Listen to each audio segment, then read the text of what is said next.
நண்பர்களே, ஒரு சந்தோஷமான செய்தி விஎல்சி கிட்ட இருந்து வந்திருக்கு. இனிமே நீங்க வேற்றுமொழி படம் விஎல்சி மீடியா பிளேயர்ல பார்க்குறீங்க அப்படின்னா, அதுக்கு சப்டைட்டில் தேடி அலைய வேண்டிய அவசியமே இல்லை. ஏன்னா கூடிய சீக்கிரமே ஆர்டிஃபிஷியல் இன்டெலிஜென்ஸை யூஸ் பண்ணி தானாகவே சப்டைட்டில் ஜென்ரேட் பண்ணுற மாதிரி கொண்டு வர போகிறாங்க. அதுவும் not just for English language, more then 100 languages will be supported அப்படின்னு சொல்லியிருக்காங்க. ஏஐ சப்டைட்டில் மட்டும் இல்லை, அதை டிரான்ஸ்லேட் பண்ணக்கூடிய ஆப்ஷனையும் கொண்டு வர போகிறாங்க. Yes, AI subtitle for hundreds of languages and AI subtitle translation.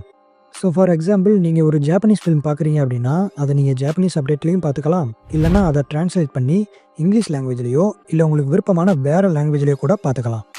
இதில் ஹைலைட் என்னென்னா, இது எல்லாமே ஆன் டிவைஸில் லோக்கலாக நடக்கும்னு சொல்கிறாங்க. எந்த ஒரு இன்டர்நெட் கனெக்ஷனும் தேவையில்லை. சமீபத்தில் நடந்த சிஎஸ் ஈவெண்ட்டில் இதோட டெமோவும் காட்டியிருந்தாங்க. ஆக்சுவலாக இது ஆல்ரெடி புழக்கத்தில் இருக்கக்கூடிய ஒரு ஓப்பன் சோர்ஸ் லைவ் கேப்ஷனை பயன்படுத்தி தான் இன்டெகிரேட் பண்ணியிருக்காங்க. ஸோ இது இங்கிலீஷ் லாங்குவேஜுக்கு ஓரளவுக்கு அக்யூரேட்டாக இருக்கும். பட் அதர் லாங்குவேஜஸ் அந்தளவுக்கு அக்யூரசி இருக்காதுன்னு நினைக்கிறேன். I think it would be similar to YouTube auto captions. Apple iPhones and Google ஃபோன்ஸில் கூட இந்த மாதிரியான லைவ் கேப்ஷன் ஆப்ஷன் டிஃபால்ட்டாகவே இருக்குது. ஆனால் அது இங்கிலீஷ் லாங்குவேஜுக்கு மட்டும்தான் சப்போர்ட் கொடுத்துருக்காங்க. மற்ற லாங்குவேஜ்க்கு லைவ் கேப்ஷன் வராது. அண்ட் அதை இங்கிலீஷ் லாங்குவேஜுக்கு உங்களால் டிரான்ஸ்லேட் பண்ணவும் முடியாது. ஒருபடியாக இந்த மாதிரி லைவ் கேப்ஷனை இன்னும் பல லாங்குவேஜுக்கு சப்போர்ட் பண்ணியிருக்கலாம் வித் டிரான்ஸ்லேஷனோட. ஆனால் அதை விட்டுவிட்டு ஆப்பிளும் ஏஐ யூஸ் பண்ணி ஜென்மோஜி மாதிரி தேவையில்லாத ஃபீச்சர்லாம் கொடுக்குறானுங்க. இப்போ இதையே ஆப்பிள் நிறுவனம் பண்ணியிருந்தான்னு வைங்களேன், இந்த ஆட்டு மந்த கூட்டம்லாம் ஒன்றா சேர்ந்துக்கிட்டு ட்விட்டர்லேயும் யூடியூப்லேயும் அதை புகழ்ந்து தள்ளியிருப்பானுங்க.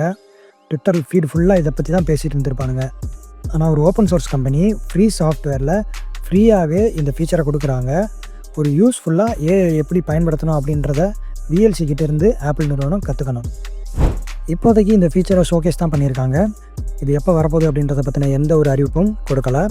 ஸோ பிசி லேப்டாப்லேருந்து iOS அண்ட் ஆண்ட்ராய்ட் டிவைஸ்க்கு எப்போ இந்த அப்டேட் கிடைக்கும் அப்படின்றத பற்றி எந்த ஒரு தகவலும் கிடையாது. அண்ட் இதுக்கு ஏதாவது சாஃப்ட்வேர் அண்ட் ஹார்ட்வேர் ரெக்குயர்மெண்ட் எதுவும் இருக்கானோ அவங்க தெரியப்படுத்தலை. ஸோ வெயிட் பண்ணி பார்ப்போம். இந்த ஃபீச்சர் வந்த உடனே அதை பற்றி தனியாக ஒரு வீடியோ அப்லோட் பண்ணுறேன். ஸோ சேனலுக்கு மறக்காமல் சப்ஸ்கிரைப் பண்ணிக்கோங்க.